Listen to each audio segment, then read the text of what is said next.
তিরিশ আইটেমের ভর্তা নিয়েছে আমাদের মাননীয় বড় আপা। দিছে একটা ও আমাদের স্যার সাড়ে চলে গেছে।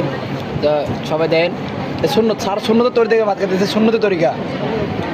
ঠিক আছে,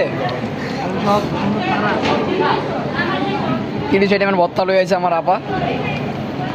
ভর্তা কর লাগে আছে আজকে।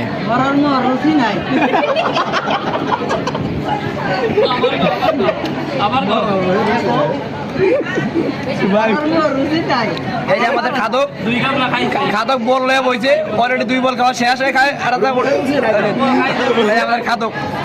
এই যে খাদক, ওরে বাবার বাবা আমার খাদক, এলো আমাদের খাদক। এই যে আল্লাহ 2 বল খাওয়া শেষ। এই যে আপা আরো লয়ে আছে, আরো জানি কি লয়ে আছে, আবার আরো দেনা নেই। ওটা কি ভর্তা? তোমার কত তুমি নিতে নিবা সব খাওয়া আমরা কি দাওয়াত কার বোতলটা তোমার?